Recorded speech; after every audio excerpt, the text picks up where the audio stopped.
أعوذ بالله من الشيطان الرجيم. بسم الله الرحمن الرحيم.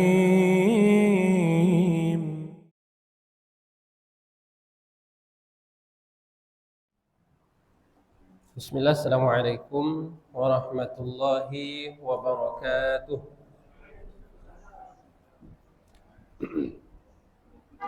Alhamdulillahi ala ihsanihi wa syukru lahu ala taufiqihi wa amtinanihi. Ashhadu an la ilaha illallah wahdahu la sharika lah ta'ziman li sya'nih wa ashhadu anna Muhammadan abduhu wa rasuluhu ad-da'i ila ridwanihi. Alhamdulillah, segala puji hanya milik Allah Subhanahu wa taala yang senantiasa memberikan kita nikmat yang begitu besar. Kita masih dijaga dan diberikan oleh Allah Subhanahu wa taala kesehatan. Kita masih diberikan oleh Allah Subhanahu wa taala waktu luang untuk mendalami agama Allah Subhanahu wa taala. Ya, walaupun pada kesempatan ini Allah Subhanahu wa taala memberikan sedikit rintangan, ya. Sebenarnya rahmat, ya, tapi bagi sebagian orang ini adalah rintangan untuk belajar, ya, dengan diturunkannya hujan. Dan kita bersyukur kepada Allah Subhanahu wa taala atas limpahan nikmat yang begitu besar ini.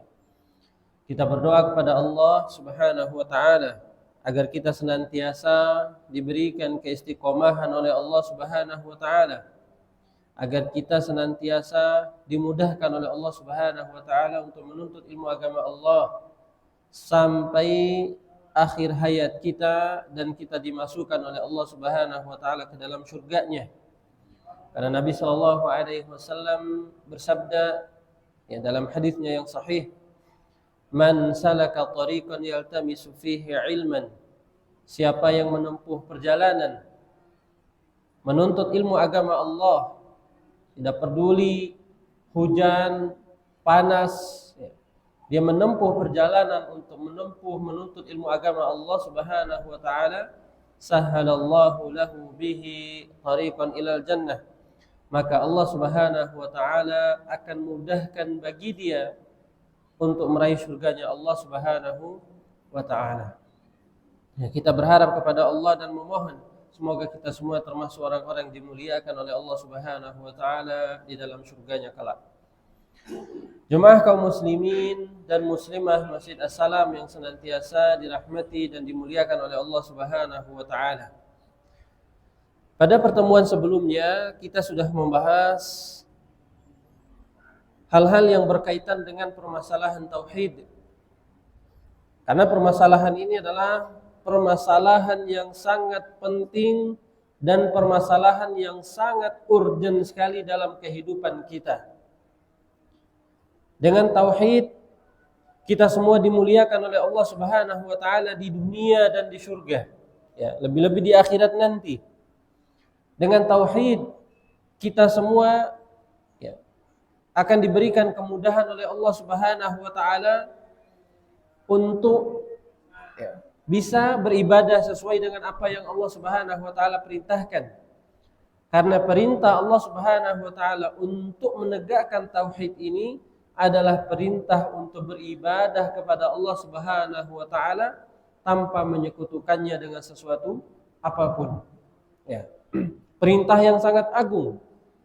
Karena tujuan hidup kita yang Allah Subhanahu wa taala sebutkan dalam Al-Qur'an tidak lain dan tiada bukan hanya untuk menyembah dan mengagungkan Allah Subhanahu wa taala. Sebagaimana yang sudah kita bahas pada pertemuan sebelumnya, Allah Subhanahu wa taala sebutkan dalam surat Az-Zariyat ayat ke-56. Kata Allah Subhanahu wa taala, "Wa ma khalaqtul jinna wal insa illa liya'budun."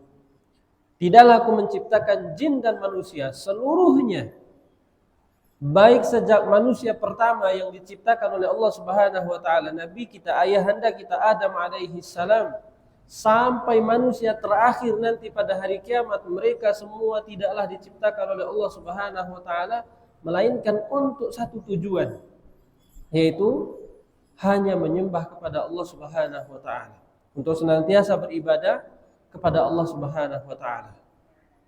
Maka ini salah satu tujuan terbesar diciptakannya manusia di atas muka bumi ini, bagaimana dia bisa menyembah hanya kepada Allah Subhanahu wa taala. Ya. Oleh karenanya perintah untuk mentauhidkan Allah Subhanahu wa taala ini adalah perintah yang sangat agung. Perintah yang sangat luar biasa. Dan kita semua ketika Allah Subhanahu wa taala perintahkan untuk kita senantiasa beribadah kepada Allah Subhanahu wa taala, maka harus beribadah kepada Allah dengan tauhid. Dengan tauhid, ibadah kita diterima oleh Allah Subhanahu wa taala. Tanpa adanya tauhid dalam ibadah kita, sama sekali ibadah kita tidak akan diterima oleh Allah. Bagaimana mungkin diterima oleh Allah sedangkan ibadahnya masih bercampur dengan niat kepada selain Allah? Makanya kata Syekh Muhammad At-Tamimi dalam kitab beliau Al-Qawaidul Arba', kata beliau, la yusamma ibadatan illa ma'at tauhid. Tidak dinamakan ibadah semuanya, salat kita, puasa kita, haji kita, zakat kita, dan ibadah-ibadah yang lainnya, tidak dinamakan ibadah kecuali bersamaan dengan tauhid. Bagaimana mungkin seseorang bisa beribadah kepada Allah Subhanahu wa taala jika tidak ada tauhid dalam dirinya? Jika dia tidak memuliakan Allah Subhanahu wa taala. Ibadahnya masih diberikan kepada selain Allah. Ibadahnya masih tidak ikhlas kepada Allah. Ibadahnya masih mengharapkan pujian-pujian dari orang lain. Maka ini belum disebut dengan tauhid. Karena semua ibadahnya masih diniatkan kepada selain Allah. Ya, makanya kata beliau, la yusamma ibadatan illa ma'at tauhid. Tidak dinamakan ibadah, ibadah itu baru sempurna, baru dikatakan sebagai ibadah kepada Allah kecuali dengan dia bersamaan dengan tauhid. Dia beribadah hanya kepada Allah, niatnya bukan untuk dipuji, niatnya bukan untuk disanjung, benar-benar dia mengikhlaskan niat ibadahnya hanya kepada Allah Subhanahu wa taala. Ya, ini diantara pondasi Bapak Ibu yang dimuliakan Allah Subhanahu wa taala, di antara pondasi agar kita senantiasa ibadah-ibadah kita diterima oleh Allah Subhanahu wa taala, memantapkan diri kita di atas tauhid. Ya, makanya kenapa perlunya kita mempelajari tentang permasalahan tauhid ini, karena dia adalah pondasi. Ibarat sebuah rumah itu jika pondasinya tidak kokoh, hanya dibangun begitu saja, diterpa angin, maka dia akan terbawa. Akan hancur rumah tersebut jika tidak dikuatkan pondasinya. Begitu juga dengan seorang muslim, jika pondasi tauhidnya belum kuat, maka dia akan mudah dan gampang sekali terbawa oleh kesyirikan. Dia akan mudah terbawa oleh hal-hal yang memaksiati Allah Subhanahu wa taala. Akan sangat mudah bagi dia akan terbawa daripada fitnah-fitnah dunia ini jika tauhidnya lemah. Begitu juga dengan sebuah bangunan, jika dibangun dengan pondasi yang kuat, jika dibangun dengan dasar yang kokoh, maka apapun guncangan, terpaan, ya, sedikit kemungkinan akan bisa hancur. Maka seorang muslim ketika dirinya dibangun di atas tauhid yang kuat, berbagai macam ujian, berbagai macam rintangan, berbagai macam cobaan-cobaan yang Allah berikan kepada dirinya, jika tauhidnya kuat, maka dia akan senantiasa berada di atas jalan Allah. Karena kita lihat sebagian orang, Bapak Ibu yang dimuliakan Allah, ketika dia diuji dengan sedikit sekali ujian dan dia tidak memiliki tauhid, ya, maka dia akan mudah sekali untuk melakukan kesyirikan kepada Allah Subhanahu wa taala.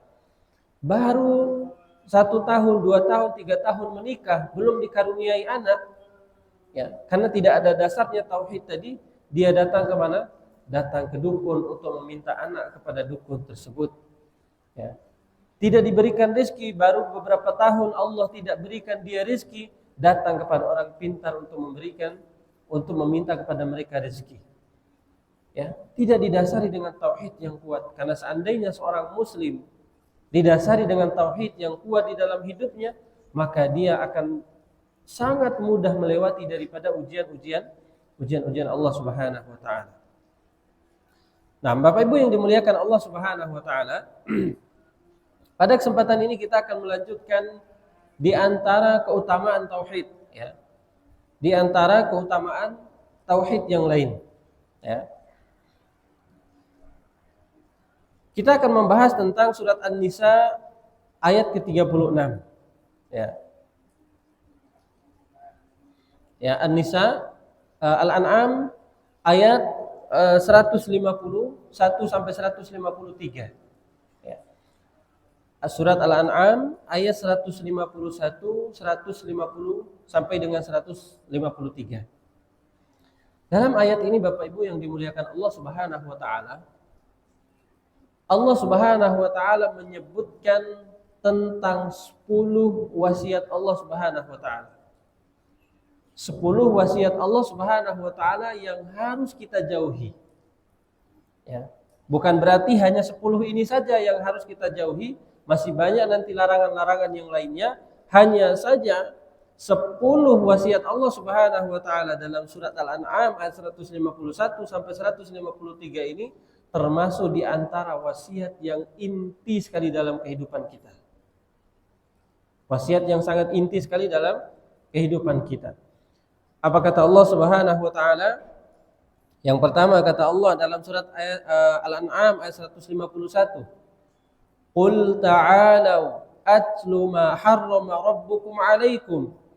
Kata Allah Subhanahu wa taala, wahai Muhammad, katakanlah, ya, kemarilah kalian, saya akan bacakan apa yang Allah Subhanahu wa taala haramkan atas kalian.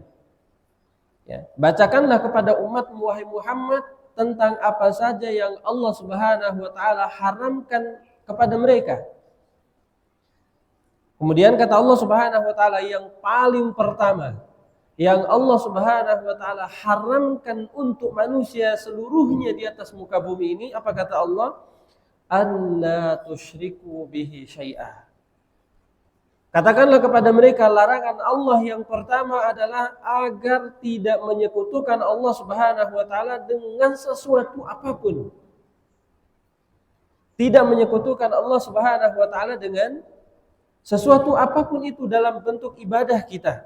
Tidak menyekutukan Allah Subhanahu wa taala dengan makhluk-makhluknya. Tidak menyekutukan Allah Subhanahu wa taala dengan nabi, tidak menyekutukan Allah Subhanahu wa taala dengan malaikat sekalipun. Ya.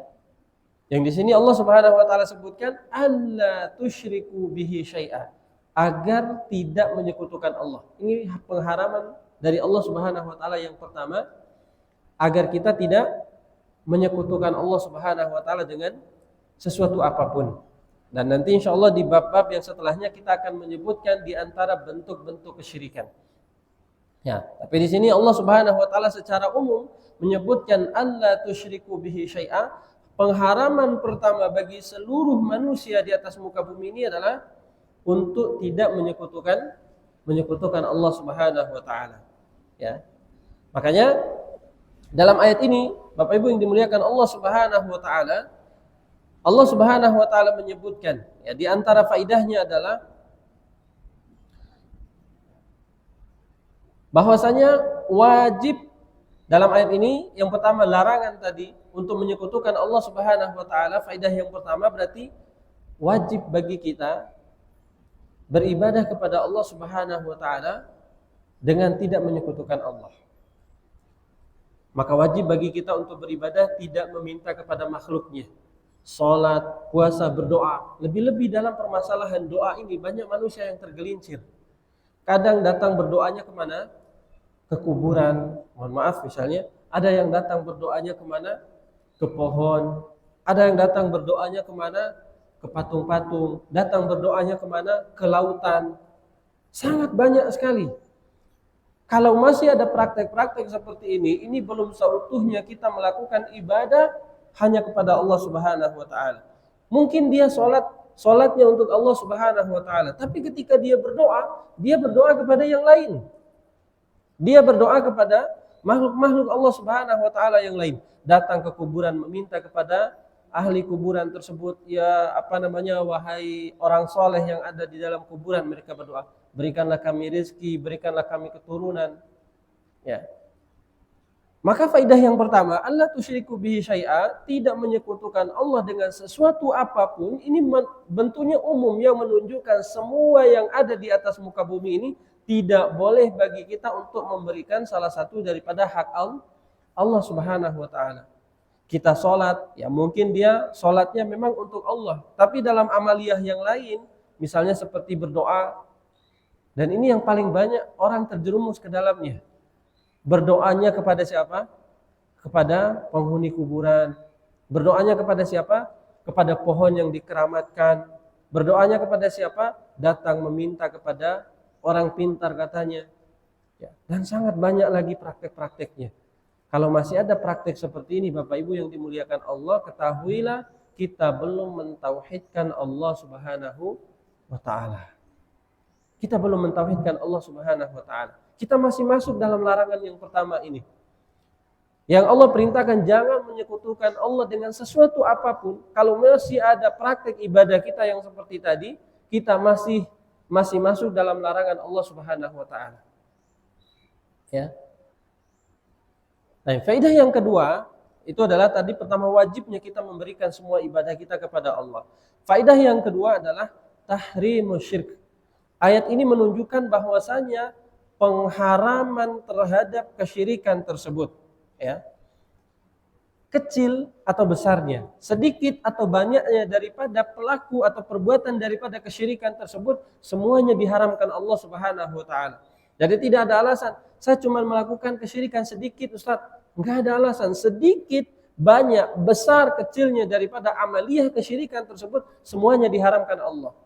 Karena apa? Allah menyebutkan, ya, dalam surat Al-An'am ayat 151 tadi apa? Allah tusyriku bihi syai'a, jangan menyekutukan Allah dengan sesuatu apapun. Yang menunjukkan apapun itu bentuknya, sedikit banyaknya tidak boleh kita melakukan pelanggaran yang bentuknya kesyirikan kepada Allah Subhanahu wa taala. Ya. Karena ada sebagian orang yang seperti ini, Bapak Ibu yang dimuliakan Allah Subhanahu wa taala, ya. Ketika dia datang ke suatu tempat, lalu mereka mengunjungi, ya ini mohon maaf, dan sangat masih banyak sekali prakteknya di masyarakat kita, misalnya ziarah ke suatu kuburan tertentu. Ya, masih ada orang-orang yang berziarah di suatu kuburan atau pemakaman tertentu dengan dalih kita menjadikan ini sebagai wasilah saja. Kita tetap kok meminta kepada Allah Subhanahu wa taala, kita masih berharap kepada Allah, tapi kita jadikan orang yang ada di dalam kuburan ini dia sebagai wasilah kita saja untuk menyampaikan apa yang kita minta. Ya. Mereka beralasan seperti ini. Padahal hakikatnya Bapak Ibu yang dimuliakan Allah Subhanahu wa taala, Allah Subhanahu wa taala tidak butuh wasilah. Allah Subhanahu wa taala tidak butuh wasilah. Apa yang Allah Subhanahu wa taala sebutkan dalam Al-Qur'an tentang keadaan mereka yang sudah meninggal, kata Allah Subhanahu wa taala ya dalam surat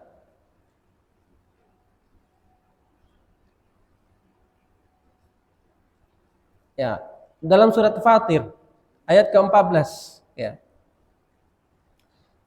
Dalam surat Al-Fatir ayat ke-14 Allah menjelaskan tentang keadaan mereka. Yang kita anggap ketika kita memohon dan meminta kepada mereka, mereka bisa mendengar dan akan bisa menyampaikannya di sisi Allah, tidak bisa Bapak Ibu dimuliakan Allah. Ini Allah yang mengatakan. Apa kata Allah Subhanahu wa taala? In tad'uuhum la yasma'u du'aakum.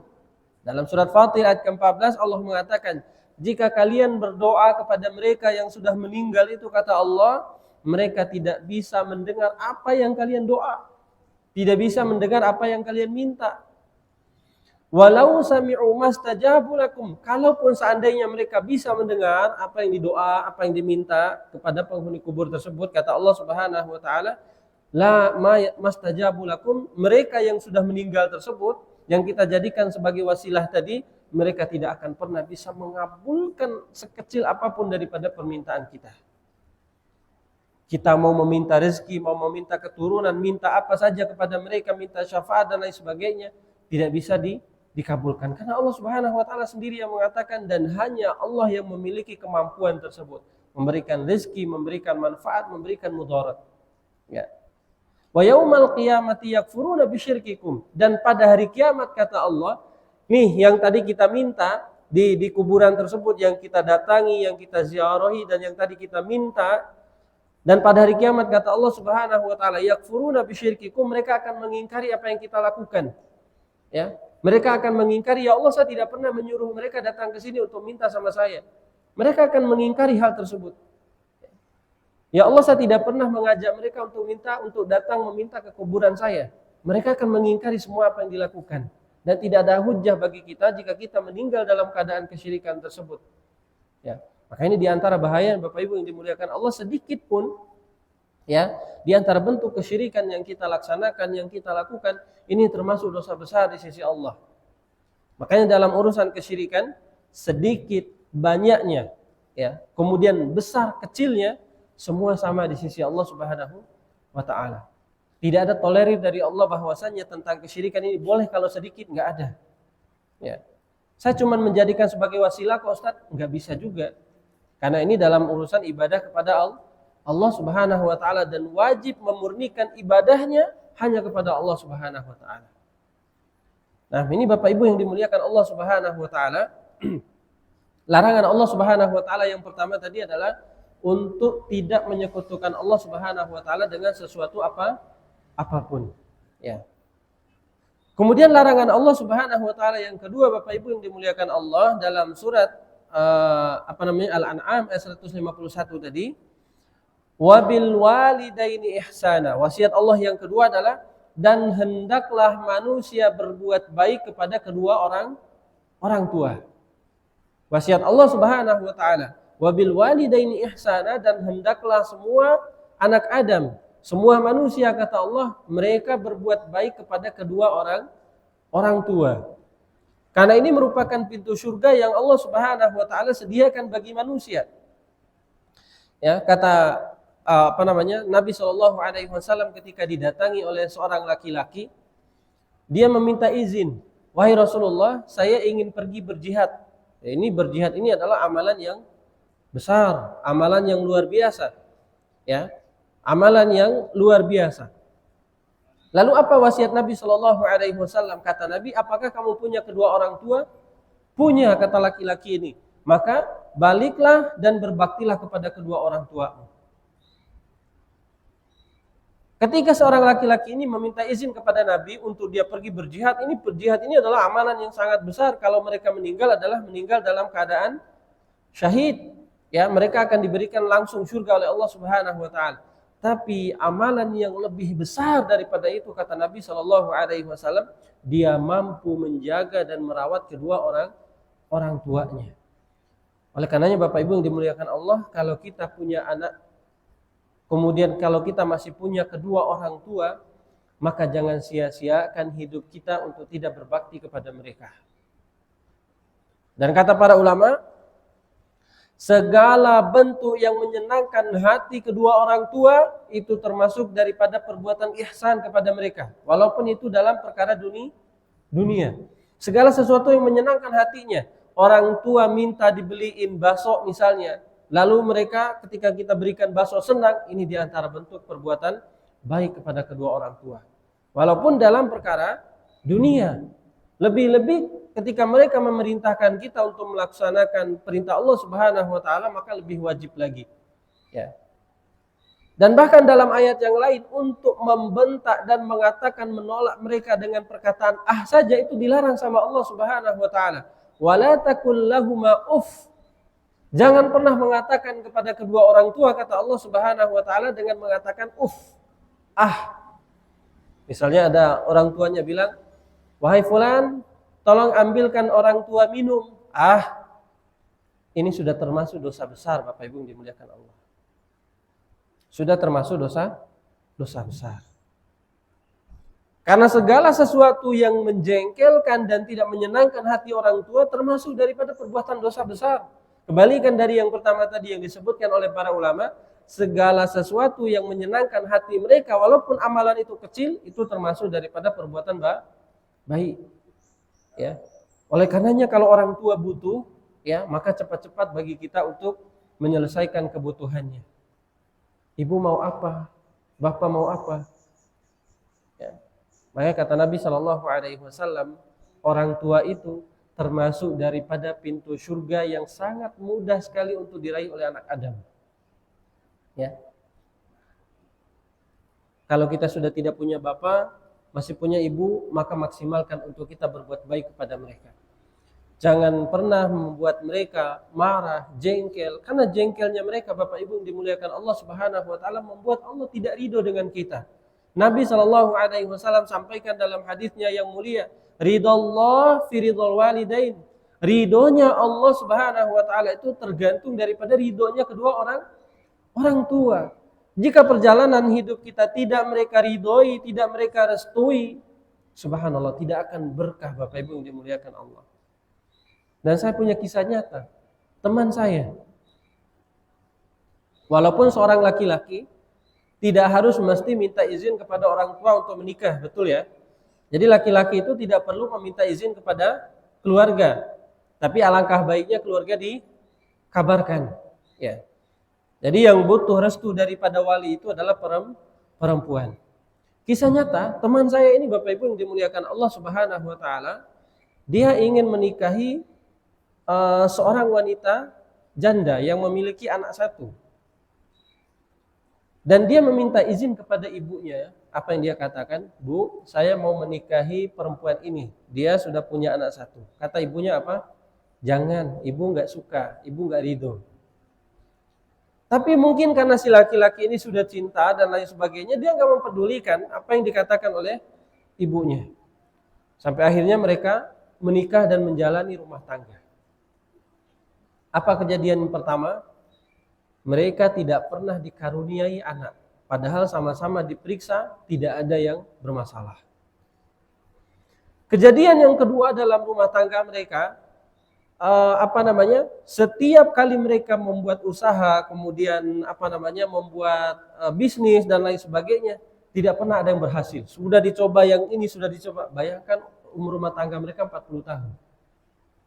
Ya. Salah satu dari mereka udah buat usaha, tidak ada yang berhasil. Sampai sepanjang itu. Lalu si laki-lakinya berpikir, apa kira-kira yang membuat kita ini nggak pernah ada berhasil dan lain sebagainya. Ternyata setelah dia berpikir keras, ternyata pada saat dia menikah, orang tuanya tidak memberikan restu dan ridhonya. Berpengaruh sekali Bapak Ibu dimuliakan Allah Subhanahu wa taala. Apapun langkah kita ingin melakukan sesuatu hal, yang penting minta ridho kepada mereka.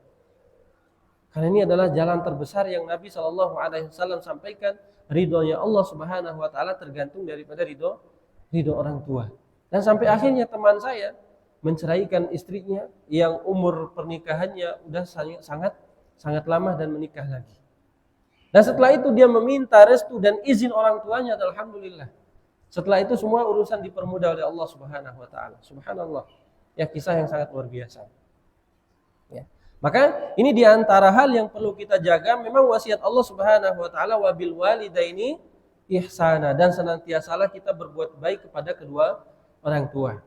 Tapi dalam permasalahan ini adalah Nabi Shallallahu alaihi wasallam memberikan batasan hanya dalam hal yang ma'ruf saja, hanya dalam hal yang diperintahkan Allah Subhanahu wa taala. Jika perintah dan permintaan orang tua ini tidak sesuai dengan apa yang Allah Subhanahu wa taala wasiatkan, maka tidak boleh untuk diikuti. Contoh misalnya, orang tuanya minta, nak, saya mau kamu mengambil TV tetangga misalnya. Saya mau kamu mencuri mangga tetangga dan lain sebagainya. Ini adalah permintaan yang tidak sesuai dengan perintah Allah Subhanahu wa taala. Atau misalnya orang tuanya meminta anaknya untuk meminum khamar misalnya. Orang tuanya meminta anaknya untuk menjalankan riba, maka ini tidak ada kewajiban untuk taat kepada mereka. Jadi taat kepada orang tua sudah dibatasi oleh Nabi Shallallahu Alaihi Wasallam. La ta'ata li makhlukin fi ma'siyatillah. Tidak ada ketaatan kepada makhluk dalam memaksiati Allah Subhanahu Wa Taala. Jadi ini wasiat yang kedua, Bapak Ibu yang dimuliakan Allah. Tadi wasiat terbesar adalah senantiasa jauhi kesyirikan. Yang kedua, senantiasa berbuat baik dan berbakti kepada orang tua. Yang ketiga, dalam ayat ini Allah Subhanahu wa taala sebutkan wala taqtulu auladakum min imlaq. Janganlah kalian bunuh anak-anak kalian karena takut miskin. Ya, janganlah kalian bunuh anak-anak kalian karena takut miskin. Di antara kebiasaan orang jahiliyah terdahulu sebelum datangnya Islam, mereka itu sangat suka sekali untuk membunuh anak-anak mereka. Misalnya ada anak perempuan lahir, mereka kuburkan hidup-hidup.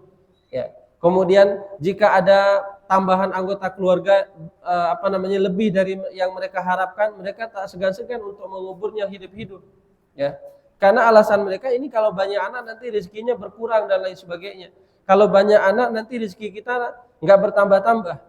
Ini adalah kepercayaan dan keyakinan orang jahiliyah terdahulu sebelum datangnya Islam. Jadi kalau banyak anak kata mereka nanti rezeki mereka berkurang. Nanti kalau banyak anak nanti kita hidupnya nggak sukses dan lain sebagainya, sibuk untuk memenuhi kebutuhan mereka dan lain sebagainya. Ini diantara kebiasaan dan keyakinan orang jahiliyah terdahulu. Kira-kira masih ada nggak pemikiran seperti itu sekarang? Masih ada apa tidak? Berarti kita belum keluar daripada kubangan pemikiran jahiliyah. Masih ada ternyata orang-orang yang berpikiran bahwasanya kalau punya anak banyak itu akan mengurangi rezekinya. Ini diantara bentuk kurangnya tauhid kepada Allah Subhanahu wa taala. Apa ayat selanjutnya yang Allah katakan dalam ayat 151 itu? Wala taqtulu auladakum min imlaq. Janganlah kalian bunuh anak-anak kalian karena takut miskin. Apa kata Allah? Nahnu narzuqukum wa iyyahum. Kamilah yang memberikan rezeki kepada kalian dan mereka. Ya. Ini diantara kebiasaan orang dulu. Makanya Allah Subhanahu wa taala turunkan larangan ini karena melihat apa yang mereka lakukan terdahulu sangat tidak percaya dengan Allah. Ya, sangat kecil sekali bentuk tauhidnya kepada Allah Subhanahu wa taala gitu. Jadi sampai-sampai mereka kalau ada anaknya yang lahir, mereka bunuh anak-anaknya. Karena nggak mau nanti kalau anaknya besar nanti akan mengurangi jatah rezekinya. Makanya Allah bantah dalam ayat ini, nahnu narzuqukum wa iyyahum. Kamilah yang memberikan rezeki kepada mereka dan kepada kalian. Ya. Maka di antara akidahnya seorang muslim, tauhidnya seorang muslim adalah dia percaya kepada Allah Subhanahu wa taala. Allah yang memberikan rezeki kepada kita. Nah, saya ingin bertanya Bapak Ibu yang dimuliakan Allah Subhanahu wa taala, kira-kira waktu kecil kita bisa ngebayangin enggak posisi kita sekarang atau keadaan kita sekarang sejak kita kecil udah kita bayangin enggak? Ya. Bahwasanya kita akan menjadi orang kaya, bahwasanya kita akan menjadi orang yang serba kecukupan dan lain sebagainya. Tidak kita bayangkan, kita waktu kecil itu hanya biasa hidup, bermain dan lain sebagainya. Tapi Allah yang mengatur semua rezeki hambanya. Tidak ada yang perlu dikhawatirkan. Karena sebagian orang khawatir, aduh bagaimana nanti rezeki saya ke depannya, bagaimana nanti perjalanan hidup saya ke depannya. Yang harus kita khawatirkan adalah bagaimana bentuk tauhid kita kepada Allah. Kita yakin nggak 20 tahun lagi kita masih hidup? Kita yakin nggak 10 tahun lagi kita masih hidup? Atau kita yakin tahun depan kita masih ada, Bapak Ibu yang dimuliakan Allah? Maka di antara bentuk tauhidnya seorang muslim, dia senantiasa memikirkan apa-apa yang menjadi hisabnya di hadapan Allah Subhanahu wa taala. Ya. Bukan memikirkan yang harusnya bukan dia pikirkan. Bukan menjadi beban pikiran dia bagaimana saya dapat rezeki, Allah yang memberikan itu. Makanya Allah Subhanahu wa taala sebutkan dalam ayat ini, nahnu narzuqukum wa iyyahum. Kamilah yang memberikan kalian rezeki dan mereka, enggak usah khawatir. Nah, ini diantara bentuk pemikiran-pemikiran yang harus kita perbaiki, harus kita lawan dan juga harus kita perbaiki daripada pemikiran-pemikiran seperti ini, karena pemikiran seperti ini bisa merusak tauhid kita kepada Allah Subhanahu wa taala. Akhirnya nanti enggak percaya sama Allah yang mengatur rezeki. Wah iya ya, 2 anak aja cukup. Ya, atau 3 anak aja cukup. Karena kenapa nanti kalau banyak anak nanti rezekinya enggak ada dan lain sebagainya. Ya, bukan kita yang memberikan rezeki kepada mereka, tapi Allah Subhanahu wa taala. Ya, oleh karenanya jemaah yang dimuliakan Allah, kira-kira bagus tidak program seperti itu? Ya, 2 anak cukup atau 3 anak cukup? Ya, ini adalah program untuk mematikan daripada sunnah-sunnah Nabi Shallallahu Alaihi Wasallam. Ya. Tapi juga di sini dibahas oleh para ulama terkait dengan hukum membatasi keturunan. Ada beberapa perkataan yang disebutkan oleh para ulama, kalau itu membatasi total maka ini diharamkan. Misalnya seperti 2 anak cukup, berarti 2 anak sampai mereka besar ini sudah tidak lahir lagi. Jadi membatasi secara total hanya 2 anak saja, ini termasuk daripada hal-hal yang diharamkan. Termasuk daripada masuk ke dalam kategori pemikiran seperti ini, yang mereka belum keluar daripada kubangan pemikiran-pemikiran jahiliyah. Yang orang dulu bilang kalau banyak anak nanti rezekinya nggak ada, sampai-sampai mereka membunuh anak mereka secara terselubung. Ya, jadi mereka kuburkan, gali. Ya, kemudian mereka kuburkan hidup-hidup. Seperti itu kebiasaan mereka dahulu. Nah, maka kalau masih ada pemikiran seperti itu, berarti kita belum keluar daripada hakikat daripada keislaman tersebut. Ya, belum keluar daripada pemikiran-pemikiran orang-orang jahiliyah terdahulu. Ya, maka itu yang pertama, diharamkan secara mutlak kalau dibatasi secara total. Misalnya 2 anak saja cukup atau 3 anak saja cukup, maka ini diharamkan. Karena ini namanya membatasi apa yang Allah Subhanahu wa taala beri. Yang kedua, menjarak. Ya, dikhawatirkan takut dengan keadaan istrinya akan memberikan mudarat yang besar. Kalau misalnya setiap tahun harus lahir atau setiap tahun dia harus menyusui dan lain sebagainya, akan sangat memudaratkan istri. Tahun ini lahir, tahun depan lagi lahir, tahun depan lagi lahir. Ini sangat mudarat sekali bagi istri. Ya, kemudian dia menjarak. Baiklah kita jarak selama 2 tahun saja atau 3 tahun.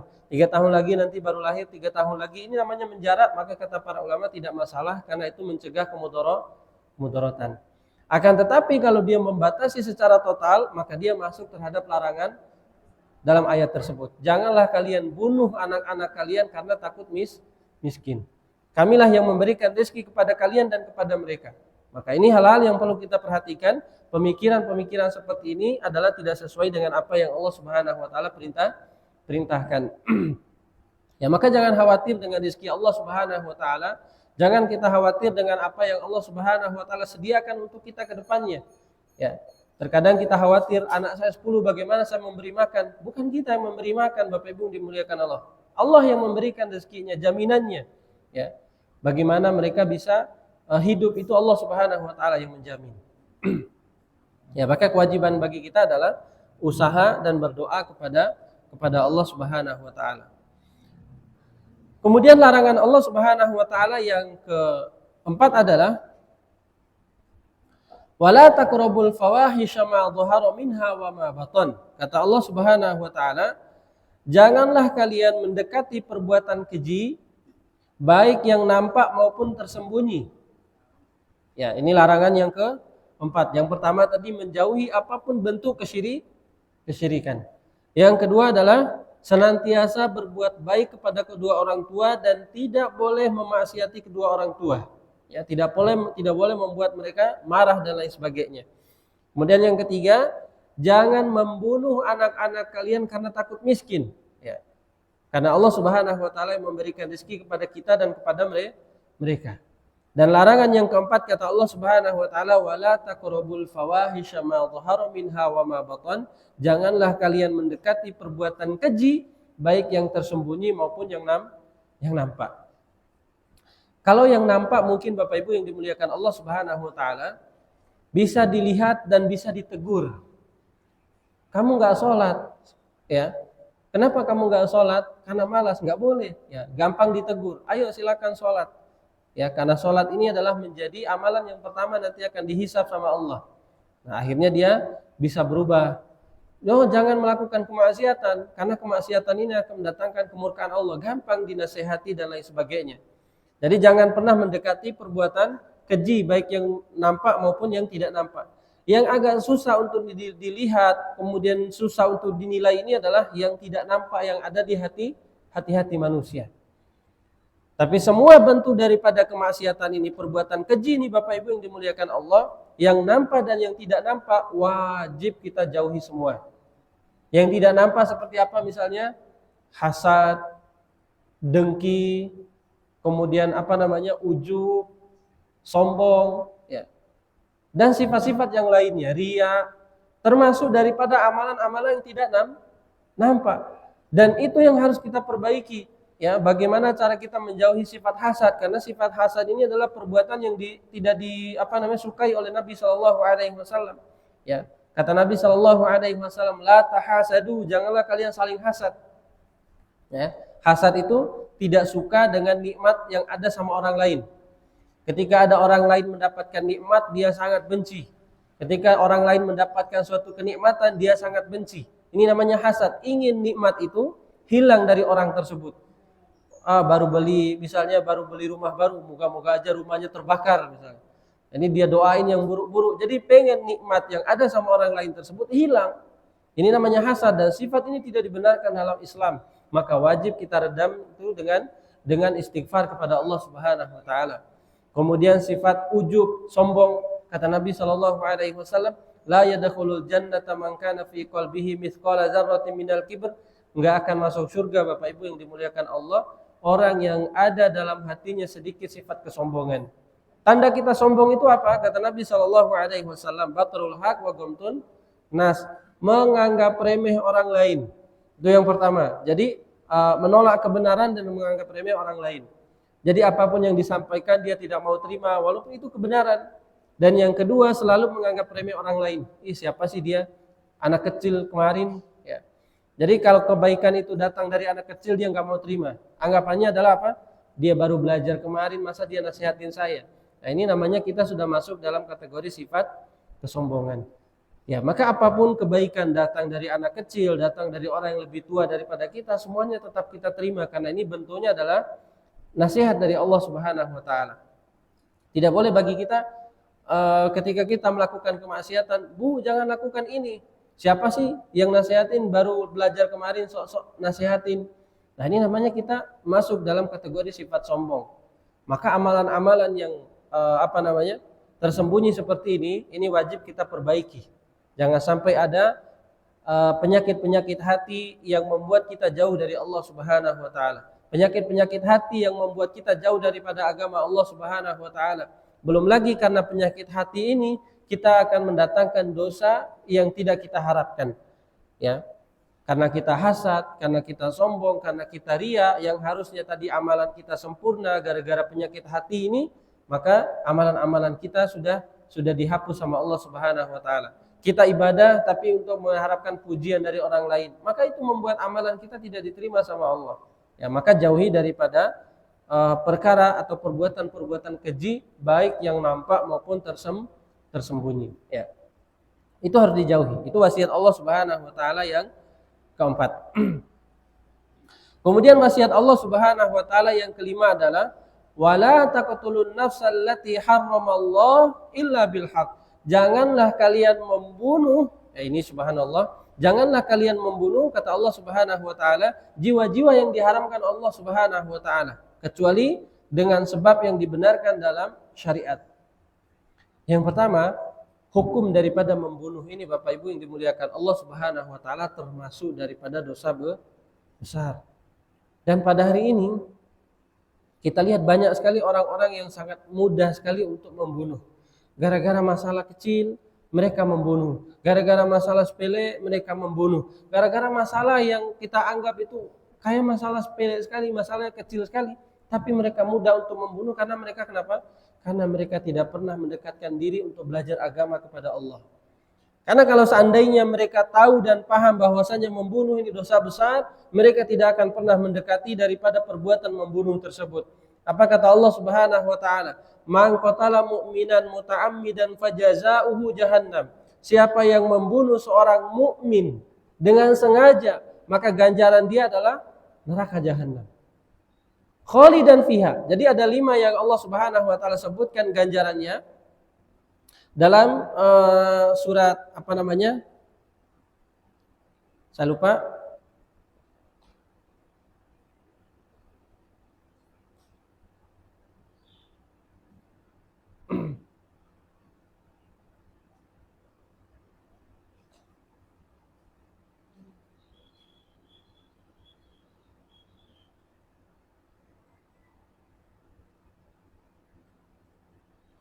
Ya, dalam surat Al-Maidah ayat ke-59.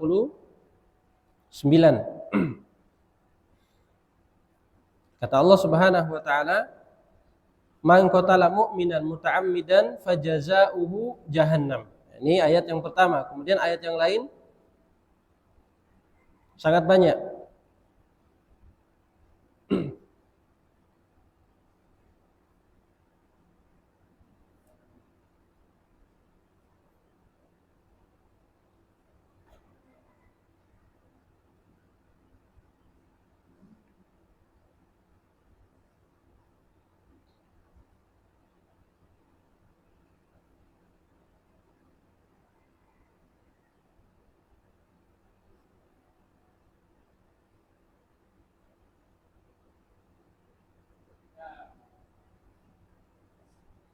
Ya, ini yang pertama kata Allah Subhanahu wa taala dalam surat tersebut, man qatala mu'minan muta'ammidan fajaza'uhu jahannam. Yang pertama, siapa yang membunuh seorang mukmin dengan sengaja, maka ganjaran bagi dia adalah neraka jahanam. Yang kedua, khalidan fiha. Allah Subhanahu wa taala akan mengekalkan dia di dalam neraka.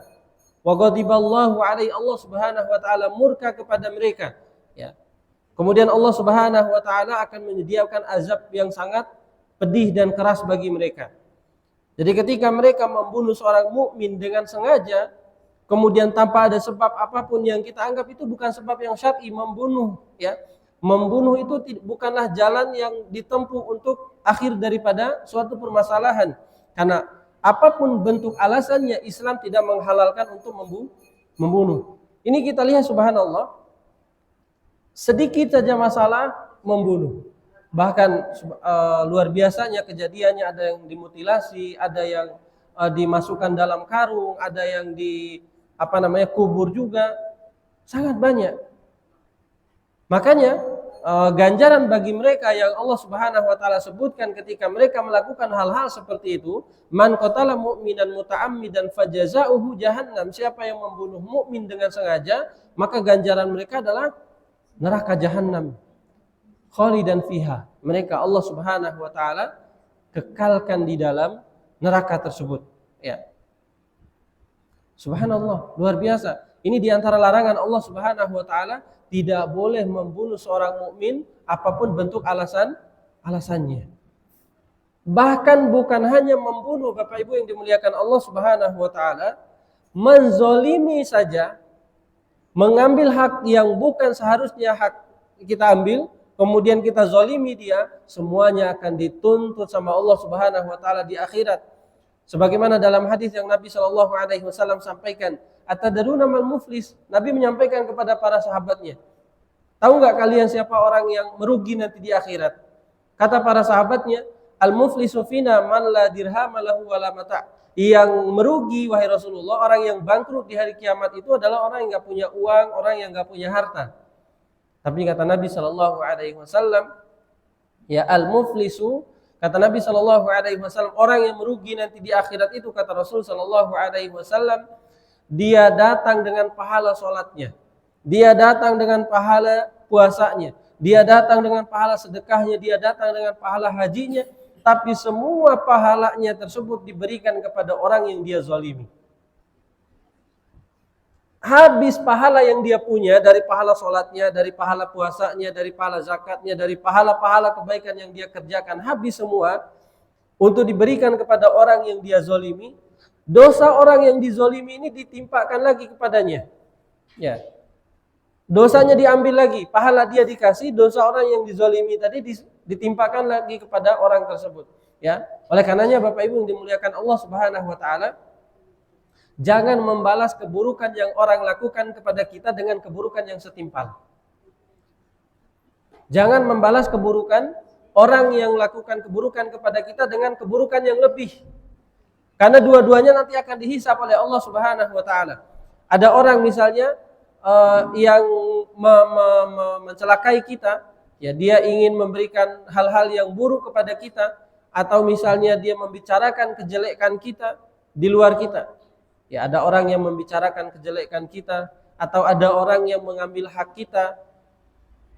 Kemudian kita balas lagi dengan apa? Mengambil hak dia lebih besar. Ya, misalnya ada orang yang mencuri mangga kita. Set, Ada orang yang mencuri mangga saya habis. Akhirnya dia pergi kemana? Mencuri lagi mangga orang yang lebih banyak dari itu. Ya, maka ini namanya membalas keburukan dengan keburukan. Kalau seperti ini adanya, semuanya nanti akan dihisap. Orang yang mencuri mangga kita dihisap sama Allah, kita juga mencuri mangga orang tersebut, kita juga akan dihisap sama Allah. Tidak boleh. Makanya kata Allah Subhanahu wa taala, idfa billati hiya ahsan. Tolaklah keburukan yang orang lakukan kepada kita itu dengan kebaikan yang lebih besar. Tolaklah keburukan itu dengan kebaikan. Karena kenapa? Manfaatnya Bapak Ibu yang pertama adalah Allah Subhanahu wa taala akan memberikan pahala atau memberikan ganjarannya nanti di akhirat. Setiap apa yang dizalimi oleh orang kepada kita, Allah ganti nanti di akhirat. Ada orang yang mendustakan kita, ada orang yang menjelekkan kita, semuanya tenang, akan dihisab nanti secara adil di sisi Allah Subhanahu wa taala. Tidak ada yang luput daripada pengawasan Allah. Ya, mau orang tersebut mengambil harta kita, mau orang tersebut menjelekkan kita, mau orang tersebut memberikan kemudaratan yang besar kepada kita, semuanya akan diadili di hadapan Allah Subhanahu wa taala dengan seadil-adilnya. Ya, jangankan bentuk kezaliman yang seperti ini. Makanya dalam hal ini Bapak Ibu yang dimuliakan Allah Subhanahu wa taala, membunuh ini termasuk daripada hal yang Allah Subhanahu wa taala murkai. Siapa yang membunuh seorang mukmin dengan sengaja, maka ganjarannya kata Allah Subhanahu wa taala, fajazauhu jahannam khalidan fiha. Maka Allah Subhanahu wa taala akan memasukkan dia ke dalam neraka dan dia dikekalkan oleh Allah Subhanahu wa taala ke dalam nerakanya. Jadi ini larangan dari Allah Subhanahu wa taala yang kelima, tidak boleh membunuh nyawa seorang mukmin, ya, kecuali yang dihalalkan dalam syariat. Di sini Allah menyebutkan wala taqtulun nafsal lati harramallahu illa bil haqq. Janganlah kalian membunuh nyawa seorang mukmin kecuali dengan alasan yang dibenarkan syariat. Ini di ayat Al-An'am 151, di akhirnya Allah mengatakan kecuali dengan alasan yang dibenarkan dalam syariat. Apakah ada alasan yang dibenarkan syariat dalam membunuh Bapak Ibu? Apakah ada yang dibenarkan oleh syariat untuk membunuh?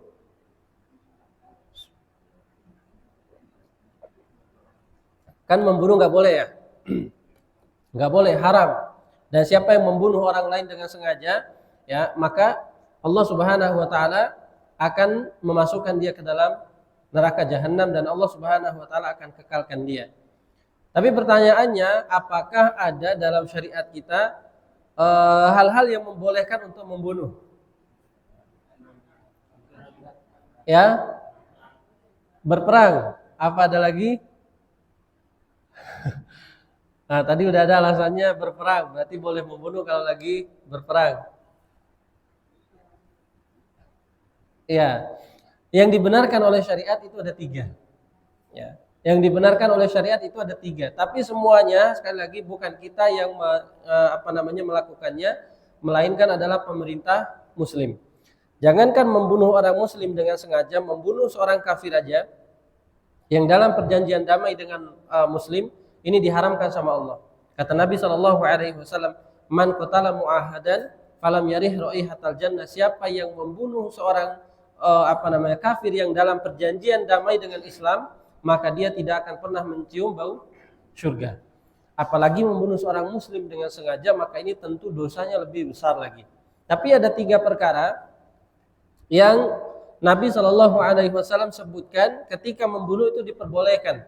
Yang pertama, as-sayyibuz zani, orang yang menikah tapi dia berzina.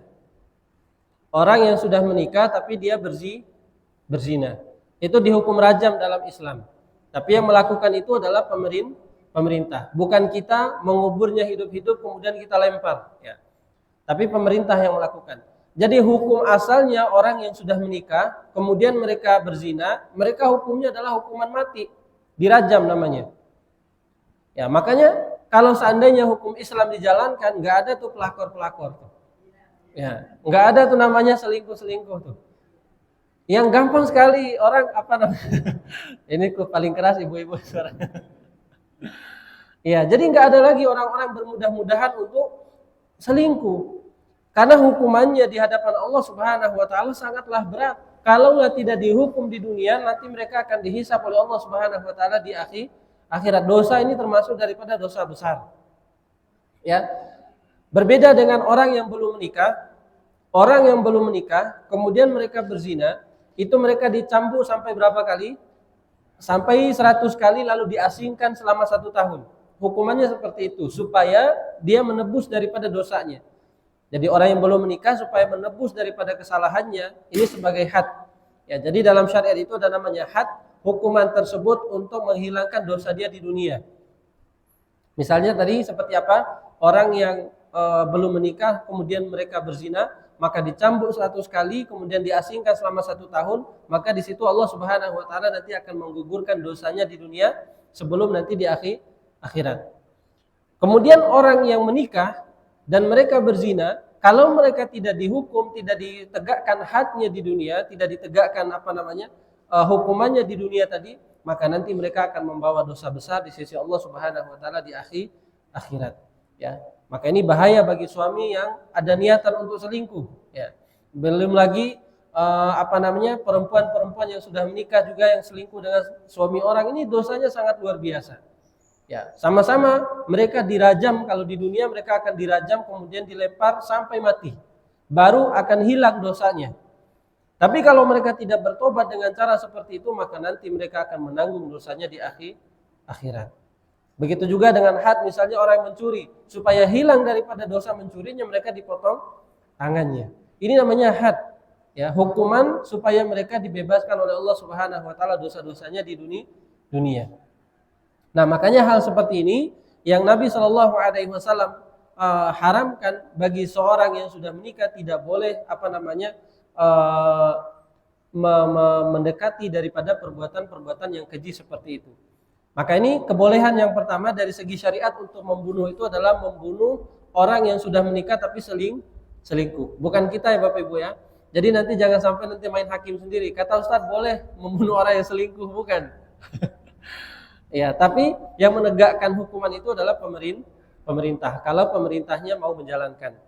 Nah, kemudian yang kedua adalah, yang pertama tadi as-sayyibuz zani wan nafsu bin nafs. Yang kedua itu adalah kisos. Orang yang membunuh dibalas dengan bunuh. Misalnya ada seorang yang membunuh orang lain, maka dia nanti hukumannya juga dibunuh, kisos. Karena ini untuk menebus dosa dia di sisi Allah. Misalnya ada orang yang membunuh orang lain, maka dia nanti dibunuh juga. Dalam Islam dia dikisos namanya.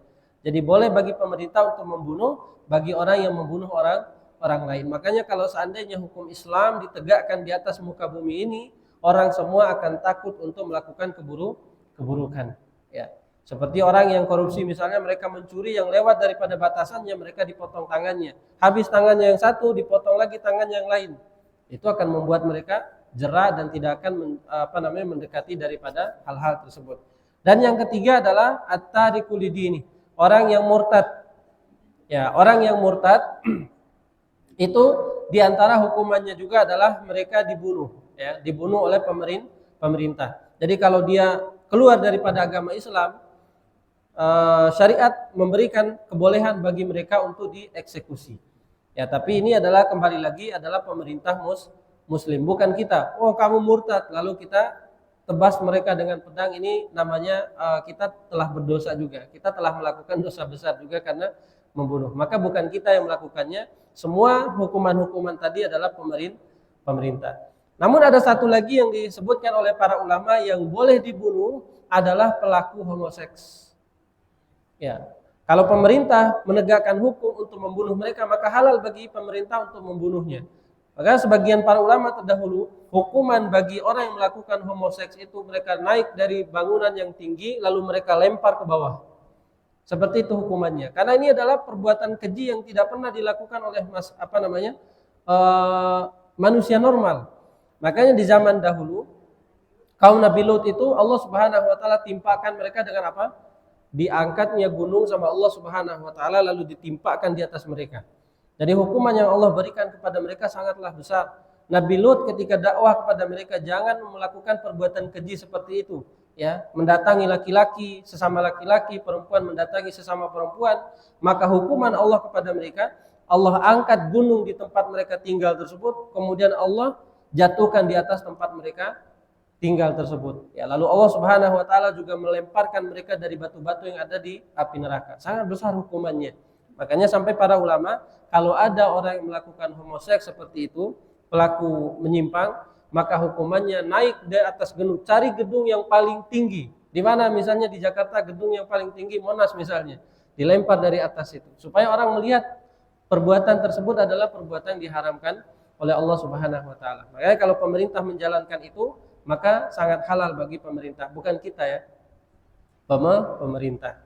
Nah, ini jiwa-jiwa yang dikecualikan. Jadi membunuh itu adalah hal yang diharamkan oleh Allah Subhanahu wa taala, tapi ada hal yang diperbolehkan dengan 3 tadi yang Nabi SAW sebutkan, pelaku perselingkuhan yang sudah menikah dengan perempuan yang sudah menikah, kemudian orang yang membunuh maka dibalas dengan bunuh, nyawa dibalas dengan nyawa, itu kisos namanya. Kemudian yang ketiga adalah orang yang murtad, tambahannya adalah pelaku homoseks. Yaitu kalau pemerintah menegakkan daripada hukuman tersebut, halal bagi mereka untuk membunuhnya. Nah, ini adalah 5 yang pertama, dan insyaallah pada pertemuan berikutnya kita akan membahas lagi 5 larangan Allah Subhanahu wa taala yang berikutnya. Tadi yang pertama adalah larangan Allah Subhanahu wa taala untuk mendekati berbagai macam bentuk kesyirikan, sedikit dan banyaknya tidak ada tolerir di sisi Allah Subhanahu wa taala untuk mendekati perbuatan syirik. Bahkan hanya sekedar untuk menjadikan perantara saja untuk berdoa kepada Allah tidak boleh.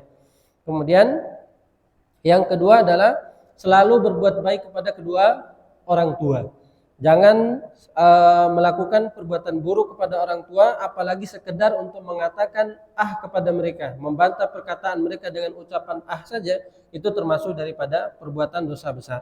Dan yang ketiga, larangan Allah Subhanahu wa taala, jangan membunuh anak-anak kita, atau jangan membunuh anak-anak kalian, kata Allah Subhanahu wa taala, karena takut miskin. Di antaranya adalah membatasi keturunan karena khawatir miskin. Ini termasuk larangan daripada larangan tersebut. Karena hakikatnya Allah yang memberikan rezeki kepada kita dan memberikan rezeki kepada anak-anak yang kita lahirkan. Kemudian yang keempat, wasiat Allah, wala taqrabul fawahisha ma dhahara minha wa ma batan. Janganlah dekati daripada perbuatan keji, baik yang nampak maupun yang tersembunyi. Apapun perbuatan keji itu semuanya Allah larang, yang nampak, yang tersembunyi, dari sifat sombong, ria, iri, dengki, hasad dan lain sebagainya wajib kita jauhi. Kemudian wasiat Allah yang kelima, yang terakhir hari ini kita bahas adalah tidak boleh membunuh seorang muslim dengan sengaja. Bukan hanya muslim, membunuh orang kafir yang dalam perjanjian damai saja, ini diharamkan oleh Allah Subhanahu wa taala. Siapa yang membunuh seorang kafir yang dalam janjian perdamaian dengan muslim, maka dia tidak akan mencium bau surga, kata Nabi. Dan barang siapa yang membunuh seorang mukmin dengan sengaja, muta'ammidan fajaza'uhu jahannam, Allah akan ganjar dia dengan neraka jahanam, khalidan fiha, dia kekal di dalamnya. Maka jangan sampai kita menjadi atau masuk dalam kategori larangan-larangan Allah Subhanahu wa taala tadi. Ya, dan terlebih lagi hal-hal yang Allah Subhanahu wa taala larang ini termasuk daripada salah satu bentuk yang banyak sekali manusia terjerumus ke dalamnya. Dan kita berdoa kepada Allah Subhanahu wa taala semoga kita semua termasuk orang-orang yang dijauhi oleh Allah Subhanahu wa taala daripada bentuk dosa-dosa besar tadi. Tapi barangkali ada yang mau ditanyakan? Ya, silakan, Pak.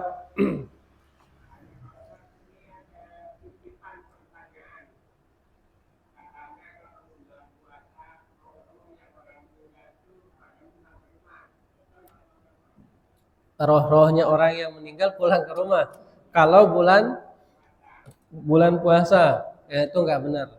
Ya, itu adalah anggapan saja. Semuanya ketika telah Allah Subhanahu wa taala wafatkan, tidak ada roh-roh yang kembali ke rumah masing-masing, ya. Walaupun di bulan Ramadan, walaupun di bulan-bulan tertentu tidak ada, karena semuanya sudah beda. Pertama, sudah beda daripada alamnya. Ketika mereka sudah masuk ke alam barzakh, kalau mereka adalah orang-orang yang beriman, mereka akan merasakan daripada kenikmatan kubur. Allah akan luaskan sejauh mata memandang daripada kuburannya tersebut. Allah lapangkan kuburannya. Mereka akan hidup nikmat ketika mereka adalah orang yang beriman. Mereka tidak bisa keluar lagi untuk datang ke dunia, kemudian melihat kehidupan dunia, tidak ada lagi, karena kata Nabi SAW, innal qabra awwalu manazilil akhirah. Sesungguhnya kuburan itu adalah alam pertama menuju negeri akhirat. Ketika seseorang sudah berpisah dengan dunia, maka tidak ada lagi kesempatan untuk kembali, bahkan rohnya sekalipun. Ya, bahkan rohnya sekalipun, karena mereka hidup di alam barzakh itu dalam keadaan mereka akan menanggung semua apa yang mereka lakukan di dunia. Kalau mereka orang baik, maka mereka akan dimuliakan Allah. Kalau mereka orang buruk, mereka akan mendapatkan siksaan daripada kubur tersebut. Ya, Allah akan sempitkan kuburannya, kemudian akan datang amalan yang mereka kerjakan di dunia.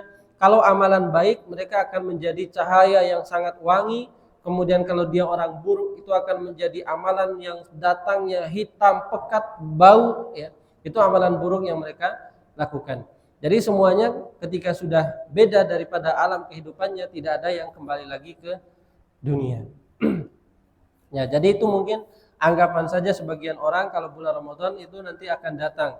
Atau mungkin ada bulan-bulan tertentu juga yang orang anggap ini bulan misalnya 1 Syuro nih, nanti dia keluar untuk sekedar menyapa kita, nggak bisa juga. Ya, itu adalah hanya anggapan-anggapan semata yang tidak ada dasarnya dalam syariat. Baik, ada lagi seputar materi yang tadi kita sampaikan? Silakan Pak. Ya.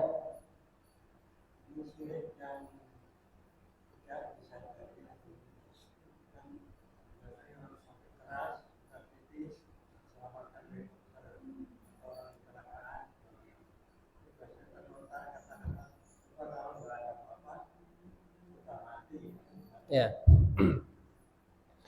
Ya, Masya Allah, pertanyaan yang sangat bagus. Saya juga pernah mendapatkan pertanyaan yang semisal. Jadi biasanya karena kita terlalu senang, ya, karena kita terlalu senang terhadap suatu keadaan, kalaulah ucapan itu secara tidak sadar kita ucapkan, maka tidak masalah. Maksudnya spontan. Kalau tidak ada bapak, keluarga saya sudah meninggal. Tapi setelah itu sadar, kita ralat ucapan kita. Oh, alhamdulillah ada Allah, orang sebagai wasilah. Sama seperti halnya ketika seorang laki-laki di zaman Nabi SAW, untanya hilang. Ya. Untanya hilang, nggak tahu kemana. Dia ikat untanya, kemudian untanya itu pergi nggak tahu kemana. Dia datang, loh, unta saya di mana?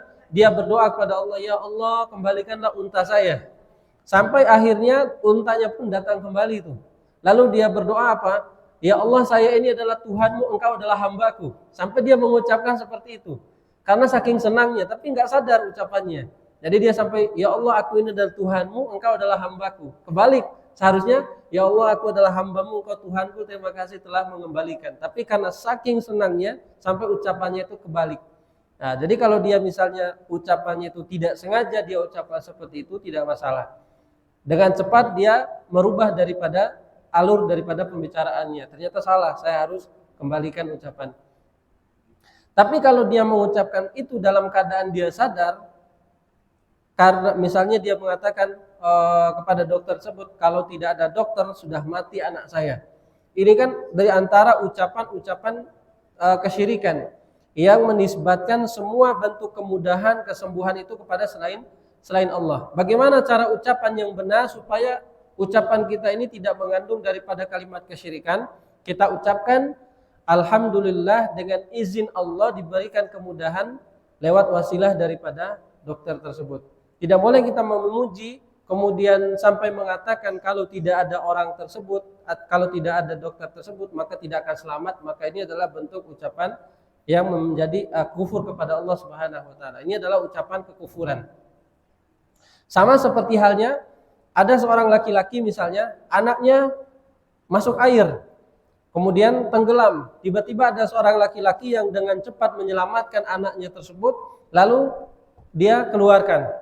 Lalu seorang laki-laki ini bilang kepada laki-laki yang menyelamatkan anaknya, kalau bukan karena pertolongan kamu, anak saya akan mati. Ini juga diantara ucapan kekufuran. Bagaimana seharusnya kita mengucapkan alhamdulillah dengan izin Allah dan pertolongan Allah, lewat wasilah laki-laki ini anak saya diselamatkan. Gitu. Nah, ini diantara bentuk ucapan-ucapan yang harus kita jaga ketika kita mendapatkan suatu kenikmatan, maka kita harus sandarkan kepada Allah Subhanahu wa taala. Tidak boleh kita menyandarkan terhadap apa yang kita usahakan atau apa yang kita lakukan. Nah, misalnya seperti tadi, maka kita harus mengganti ucapan kita, alhamdulillah dengan izin Allah dan kemudahan dari Allah lewat wasilah dokter ini anak saya disembuhkan. Karena semuanya itu adalah wasilah. Tidak boleh bagi kita untuk menganggap oh ini adalah 100% murni daripada usaha dokter, tidak. Semua kesembuhan, semua kemudahan, semua kesulitan yang kita alami, kemudahannya itu datangnya dari Allah Subhanahu wa taala. Maka wajib bagi kita untuk memuji Allah Subhanahu wa taala terlebih dahulu. Ya, harus kita ralat ucapannya. Kalau ucapannya itu sudah dulu banget, ya udah nggak usah. Ya. Nanti ke depannya maksudnya. Ya, nanti ke depannya kalau ada peristiwa seperti itu, ya maka wajib bagi kita untuk memuji Allah Subhanahu wa taala terlebih dahulu. Ya Allah, alhamdulillah Engkau mudahkan lewat wasilah orang ini, ya kita dimudahkan dan lain sebagainya. Baik, ada lagi? Ya, silakan Bu. Ya.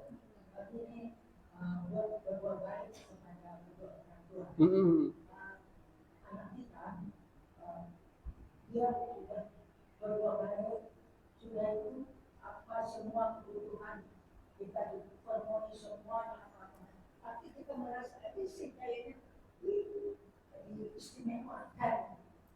Gimana? Iya.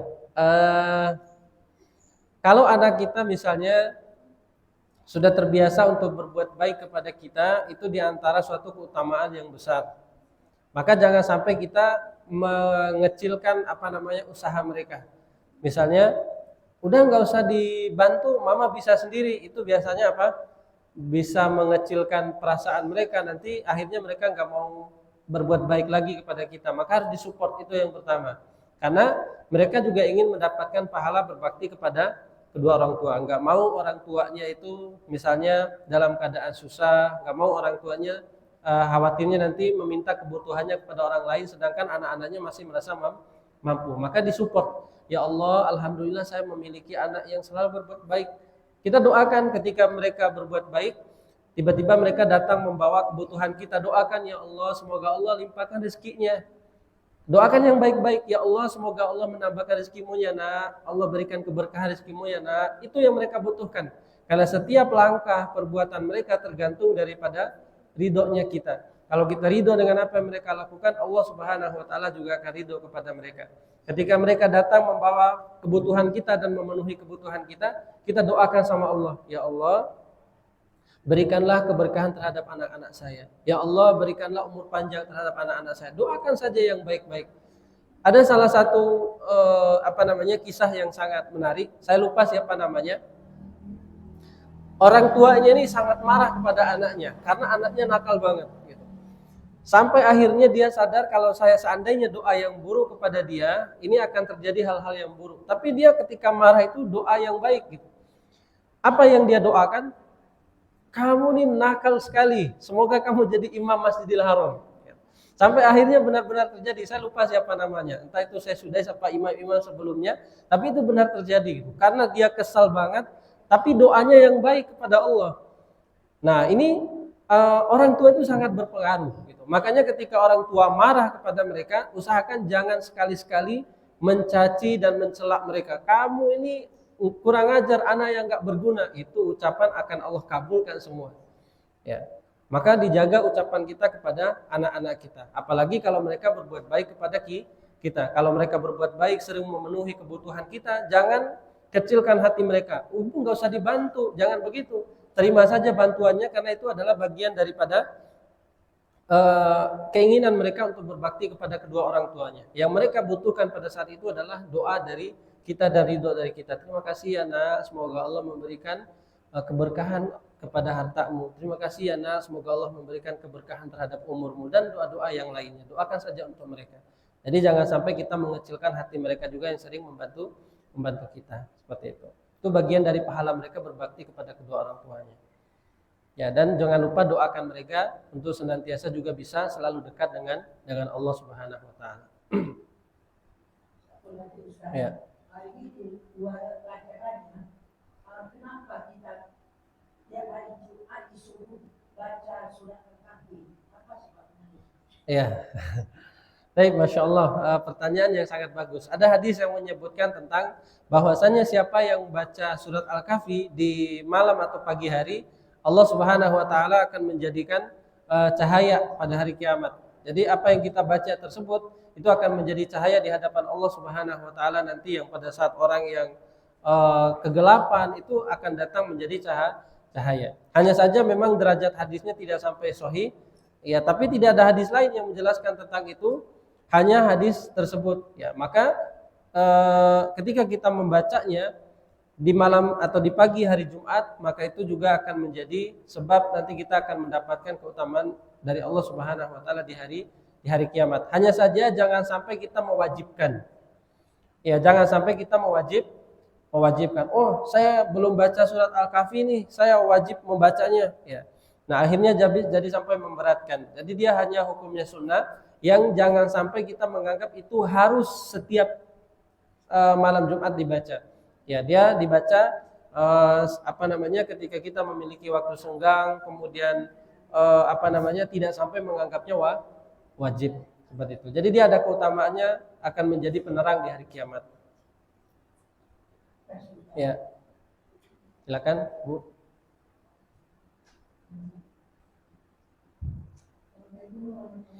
Waalaikumsalam.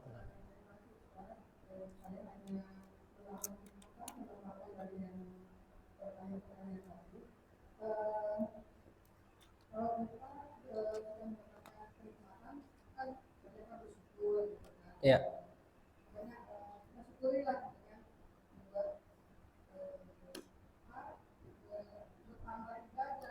Ya.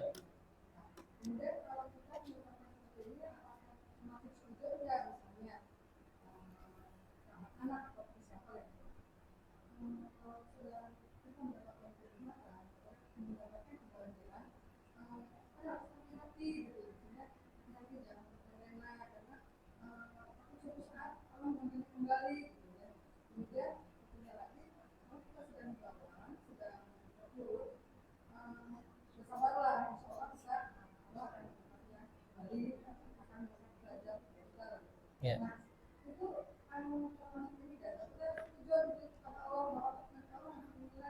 Ya.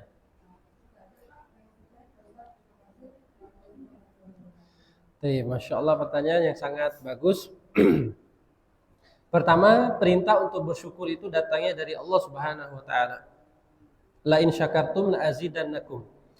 Jika kalian bersyukur, maka Allah Subhanahu wa taala akan tambahkan daripada nikmat tersebut. Para ulama menyebutkan syukur itu harus dengan 3 hal. Yang pertama, selalu memuji Allah Subhanahu wa taala ketika mendapatkan nikmat. Apapun itu bentuk nikmatnya, rezeki, sehat, umur panjang, keadaan bahagia, itu diantara bentuk nikmat semuanya. Jangan sampai yang kita anggap sebagai nikmat itu adalah hanya sekedar uang saja. Baru nanti ketika mendapatkan uang itu bilangnya rezeki. Padahal nikmat yang terbesar yang kita dapatkan dari Allah Subhanahu wa taala ketika kita dijaga dalam keadaan semuanya penuh nikmat. Kita bangun dalam keadaan sehat, kemudian kita bangun dalam keadaan tidak memiliki penyakit, kita bangun dalam keadaan kita masih dijaga oleh Allah Subhanahu wa taala di atas nikmat iman, nikmat Islam dalam hati kita, sehingga kita dimudahkan datang ke masjid. Semua itu adalah nikmat kepada Allah, ya. Bayangkan kalau seandainya Allah ingin kita menebus 1 mata aja, berapa miliar yang harus kita keluarkan, ya. Maka nikmat itu jangan sampai kita anggap misalnya hanya uang saja, tidak. Kita masih dijaga oleh Allah Subhanahu wa taala di atas kesehatan, ini nikmat yang sangat besar.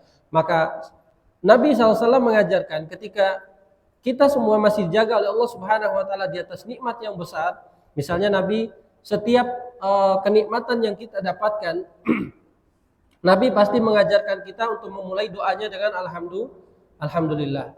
Misalnya habis makan, Nabi mengajarkan doa dimulai dengan alhamdulillah. Alhamdulillahilladzi at'amana warzaqana min ghairi haulin minna wala quwwah.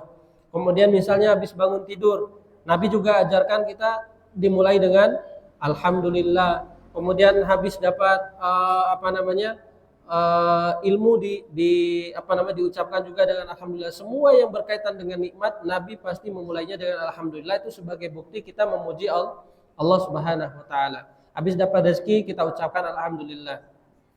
Jadi itu yang pertama, harus kita memuji Allah ketika kita mendapatkan nikmat tersebut. Ya, jadi bukan hanya uang tapi semua bentuk kenikmatan dari Allah. Yang kedua, di antara rukun daripada syukur itu adalah dia senantiasa meyakini apa yang dia dapatkan itu datangnya dari Allah. Tidak boleh dia yakini apa yang dia dapatkan dari kesehatan, dari rizki, itu datangnya dari kemampuan dia. Karena ada orang yang bilang begini, saya sehat ini karena saya pandai menjaga kesehatan. Saya bangun dalam keadaan sehat. Tubuh saya sehat begini karena saya pandai menjaga pola makanan, pandai menjaga pola sehat dan lain sebagainya. Jadi itu adalah ucapan kekufuran. Tidak menyandarkan kesehatan kita itu karena usaha kita tidak. Atau misalnya ketika kita mendapatkan bisnis yang banyak, keuntungan saya berkali-kali lipat, ini karena kepintaran saya. Enggak, ini karena Allah Subhanahu wa taala. Maka ada keyakinan, wajib kita yakini uang yang kita dapat, rezeki yang kita dapat, sehat yang kita rasakan, semuanya karena kemudahan yang Allah berikan. Dan rukun yang ketiga adalah daripada syukur tersebut, setelah semua rangkaian yang kita ucapkan tadi, kita alhamdulillah, yakini dengan hati kita semuanya datang dari Allah. Yang ketiga adalah harus kita memperbanyak ibadah kepada Allah Subhanahu wa taala. Nabi Shallallahu alaihi wasallam ketika ditanya sama Aisyah, "Wahai Rasulullah, kenapa engkau beribadah sampai kakimu bengkak?" Jadi Nabi itu pernah suatu ketika beliau beribadah sampai kakinya bengkak. Kata Aisyah, "Wahai Rasulullah, bukankah engkau sudah dijamin masuk surga? Bukankah engkau sudah dijamin dosa-dosanya dihapus sama Allah? Kenapa kamu masih beribadah sampai kakimu bengkak?" Dilihat kakinya bengkak banget gitu sama Aisyah. Apa kata Nabi? "Afala akunu abdan syakura." Wahai Aisyah, tidakkah pantas bagiku menjadi hamba yang bersyukur? Karena Nabi sudah dijamin surga, nikmat mana lagi yang harus didustakan? Surga sudah dijamin, dosa-dosa sudah diampuni oleh Allah. Maka semakin bertambah ibadahnya Nabi kepada Allah. Maka kalau kita mendapatkan rezeki dari Allah, jangan lupa untuk kita selalu menambah kualitas ibadah. Setelah diberi rezeki, harus lebih rajin lagi untuk sholat, harus lebih rajin lagi untuk mengaji, harus lebih rajin lagi untuk melakukan ibadah-ibadah yang lainnya. Karena sebagian orang ketika dikasih rezeki sama Allah malah lebih jauh dari masjid. Usahanya mulai besar, dia sudah mulai jauh dari masjid, jarang melakukan sholat berjamaah, jarang lagi untuk buka Quran. Yang tadinya sangat rajin, ketika usahanya lebih maju, dia udah jarang lagi buka Quran. Ini namanya kufur kepada Allah Subhanahu wa taala. Jadi jangan sampai kita masuk ke dalam kategori-kategori tersebut. Ya, kemudian yang berikutnya adalah kalimat-kalimat yang kita ucapkan, misalnya harus bersyukur, ya, supaya nanti Allah Subhanahu wa taala tidak mengambilnya kembali. Ya, ini adalah tidak masalah diucapkan sebagai bentuk apa? Sebagai bentuk motivasi untuk selalu mensyukuri nikmat Allah Subhanahu wa taala. Jadi bukan sebagai bentuk suudzon kepada Allah.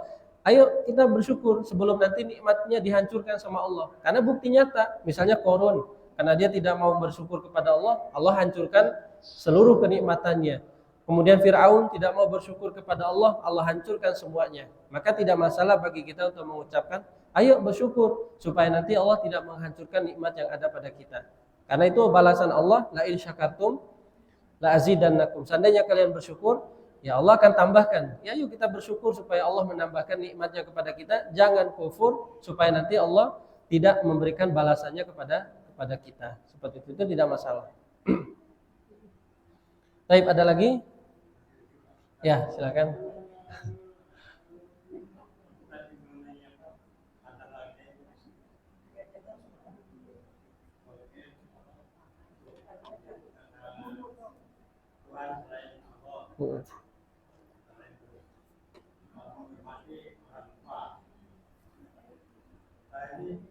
Sekarang menghormati orang tua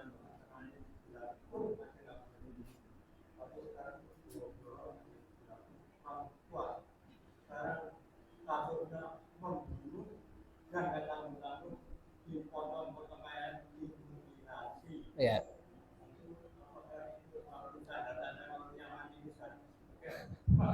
Ya. Masya Allah. Ya, itu yang tadi kita sampaikan, subhanallah. Sekarang ini memang zamannya pertama krisis akhlak, karena kita berperang, guru berperang itu bukan melawan daripada penjajah, tapi melawan daripada apa? Teknologi. Teknologi yang sudah semakin berkembang, teknologi yang sudah semakin banyak bisa diakses, ini memudahkan para anak-anak itu untuk dicuci otaknya. Apa yang mereka lihat, apa yang mereka dengar, itu yang tergambar sebagai perilaku mereka. Saya pernah dapat satu berita, satu anak itu membakar rumah orang tuanya gara-gara tidak dibelikan HP untuk main game. Jadi dia minta HP yang pertama itu sudah nggak bisa dipakai gara-gara dia banting karena habis main game. Jadi dia kalah main game, di HP-nya dibanting rusak. Kembalilah ke rumah orang tuanya, Bu minta dibeliin HP, ayah minta dibeliin HP. Kata ibunya kita nggak punya uang. Dia ngambil bensin, rumahnya dibakar, hangus rumahnya. Ini apa namanya luar biasa gitu. Teknologi yang sekarang, makanya kewajiban kita sebagai orang tua bisa menjaga dan menyaring mereka di tempat-tempat pendidikan yang sangat bagus. Atau misalnya kalau kita tidak punya kemampuan untuk itu, minimal kita arahkan anak-anak kita untuk belajar yang baik, kemudian diajarkan akhlak yang baik. Ya, karena kata Nabi SAW, anak itu tergantung daripada didikan orang tua. Kata Nabi SAW, kullu mauludin yuladu 'alal fitrah. Semua anak yang lahir itu lahir dalam keadaan fitrah, tidak punya dosa dan tidak punya pandangan, tidak punya ide, tidak punya apapun, ya. Maka orang tuanya yang membawa, kadang orang tuanya yang bisa membawa mereka jadi buruk dengan cara apa? Ya, tidak dididik dengan cara yang baik, atau malah disuruh main ke lingkungan-lingkungan yang bisa merusak akhlaknya, tidak disekolahkan dengan cara yang baik. Maka satu hal yang harus kita introspeksi, bagaimana anak bisa begitu kepada kita?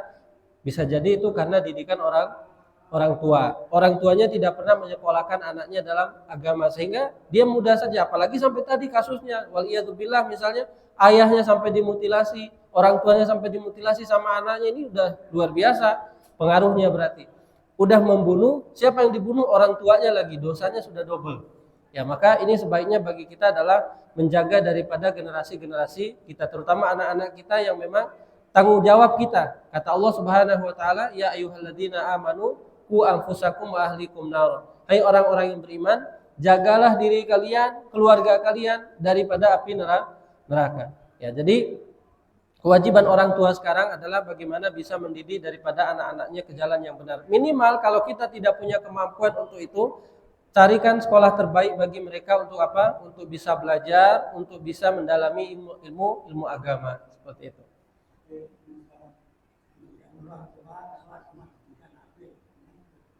Ya, itu dia yang kita sampaikan.